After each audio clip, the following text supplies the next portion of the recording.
Muito bem, senhor Edilson. Estamos de volta com o Rádio Semana e vamos continuar o assunto da pesquisa do Instituto Paraná. Instituto Paraná. Então ele disse o seguinte, olha, se a eleição fosse hoje, o Aécio teria 36,2, a Marina 20,4, o Lula 19,6, Bolsonaro 5,1, Cunha 3,9 e Caiado 1,5. Se fosse sem o Aécio, a Marina seria em primeiro lugar 26,6, o Alckmin 25,4 e o Lula 20,5. Tá mal o Lula, hein? Tá 83% dos brasileiros, né, segundo a pesquisa do Instituto Paraná, reprovam o governo da Dilma. Se fosse no segundo turno Lula e Aécio, o Aécio teria 54,7 contra 28,3. E tem uma turma boa indecisa aí, com tendência aí para quem não está mais votado. Aqui tem pano para manga, né? Vamos ver o que vai acontecer. Como você vai Vamos ver. Porque a verdade é o seguinte, né, Dilson? O retrato do momento. Essa política do país, ela está tão difícil você fazer um prognóstico dela, porque cada dia que passa, a Operação Lava Jato traz uma novidade, né? E a novidade sempre é ruim para o país, é ruim para os políticos. Agora dizem que o Fernando Baiano, aquele que é tido como operador do PMDB na Petrobras, ele vai estar acabando de negociar a delação premiada. Existem algumas situações que, porque o procurador, né, os procuradores, o Ministério Público coloca as condições, e a pessoa coloca as condições dela, e depois eles vão analisando. Por exemplo, né? O Fernando Baiano, uma das condições dele para fazer a delação, ele queria já sair da cadeia de uma vez. O Ministério Público só depois de novembro. Ele queria que depois de condenado, porque ele vai ser condenado numa pena de prisão domiciliar, que ele pudesse mudar do Brasil para refazer a vida dele fora. O Ministério Público também disse não para ele. Então, essas são algumas condições que o delator coloca, que o Ministério Público pode aceitar ou não. E depois aí ele aceita, manda para o Supremo, aí o Supremo é que vai, o Teori Zavascki, que é o ministro relator, né, é que pode homologar ou não, né, a delação premiada. Então o Fernando Baiano está fazendo um acordo com o Ministério Público para fazer a delação dele. E ele já disse que se fizer, entre as condições que ele colocou, é de entregar a cúpula toda do PMDB. Renan, Cunha, o Eduardo Alves, que foi o presidente da Câmara, Temer. E agora... O Temer não falou o Temer, não. O Temer não está na lista, não. Mas ele falou que vai entregar a cúpula do PMDB toda. Tem um outro lobista, né, que chama, que também era tido também como o homem que dividia a grana da Petrobras com os deputados do PMDB, que é o lobista João Henrique, que também já está negociando a delação premiada. E se fizer isso, muitos deputados, até do baixo clero do PMDB, vão ser incriminados. Então a gente está esperando cada dia que passa, né? Porque agora, né, diz que o Severo está chorando na cadeia. Está sendo, inclusive, acompanhado por um psiquiatra. Deve ser ruim porque ele não está aguentando ficar na cadeia. Quer dizer, devia ter chorado antes, né? Depois, agora não. É aquilo que eu falo sempre, minha família, quer dizer, mas você tem que pensar na família antes de fazer a burrada, né? Depois que você faz a burrada, vai pensar na família? Fazer a cara. Isso aí é até uma deslealdade com a sua própria família, né? É igual o Pedro Correia. O Pedro Correia entregou, não tirou tudo.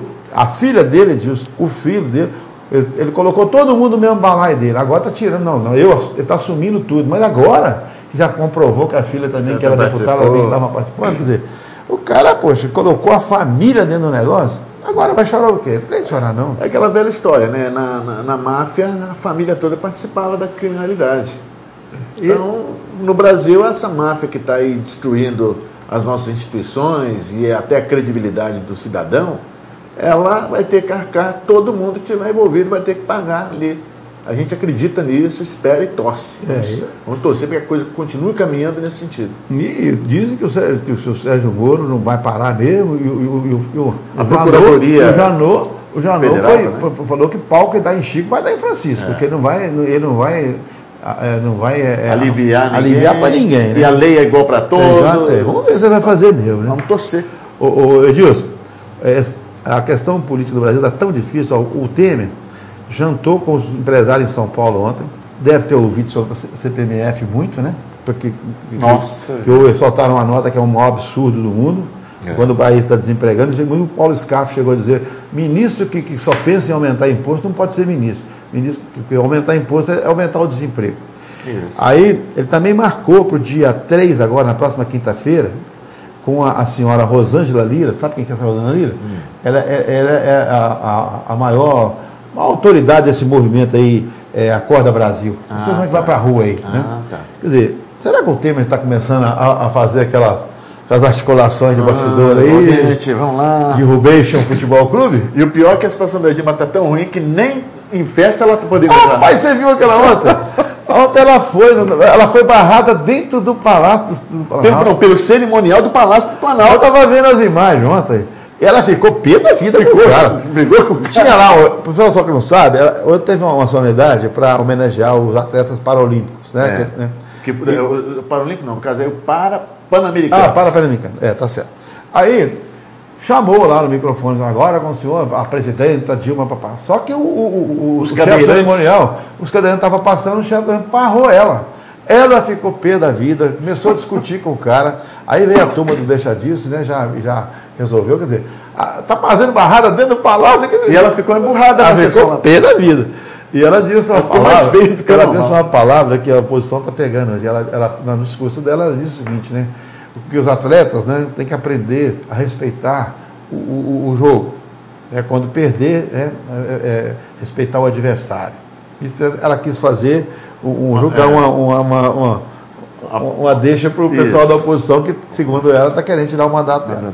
Aí o cara publicou o seguinte: não, realmente a disputa do jogo tem regra, né? E quem ganhar tem que se respeitar. Agora, quando ganha também com gol de mão, também tem que ser punido, né? Tem que ser punido também. Então, eles acham, a oposição fala que ela ganhou um gol de mão, que ela mentiu tudo. A menos que ela seja o Corinthians, né? Aliás, do Corinthians, como é que foi aquele negócio que você viu que eu fiz no Facebook? Não, porque parece que o negócio do Bolt lá. O Bolt, o homem mais veloz do mundo. O cinegrafista estava com um carrinho fazendo a imagem dele, aí bateu na quina lá, caiu em cima dele, atropelou. Aí o pessoal fez a montagem, né? No vídeo.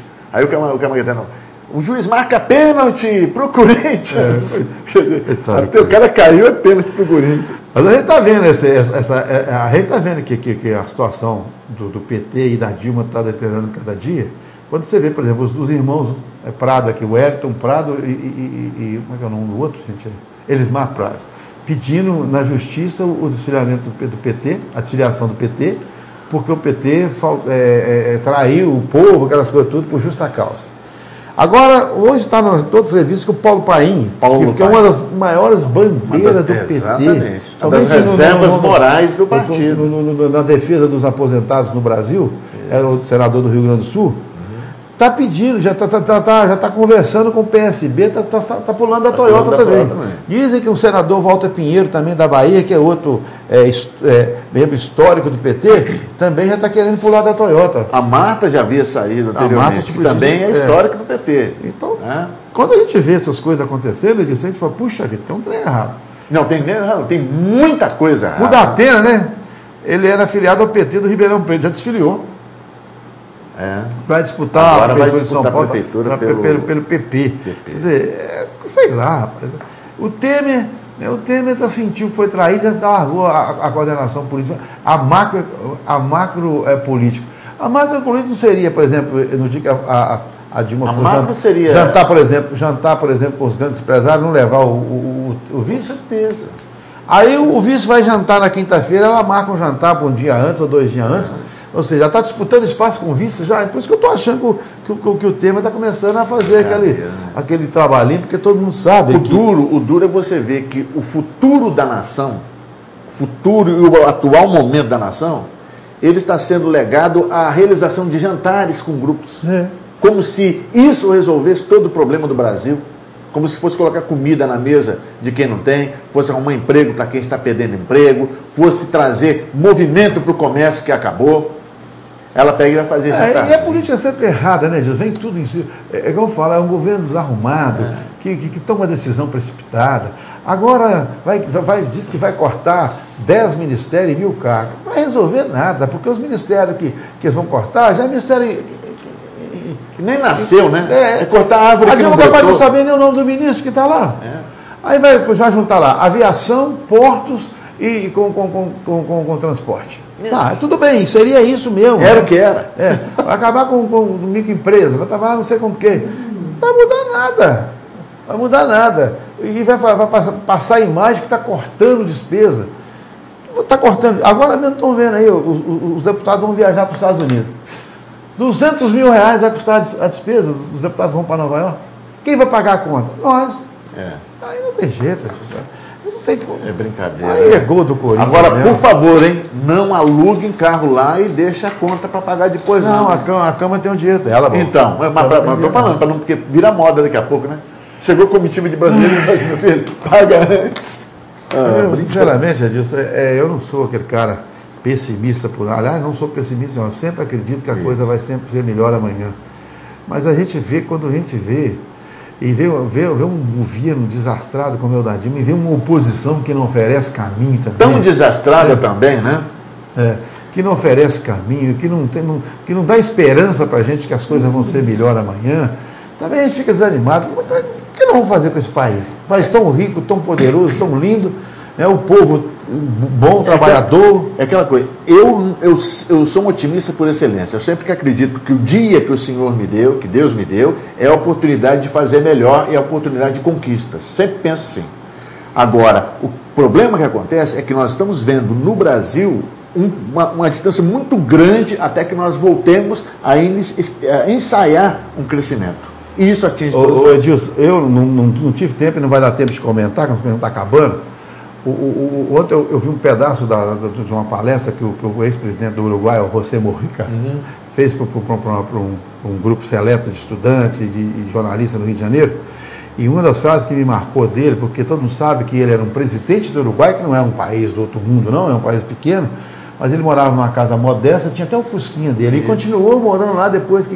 Ele é senador vitalício lá, né? Porque a legislação dele lá permite, o ex-presidente sempre era um senador vitalício.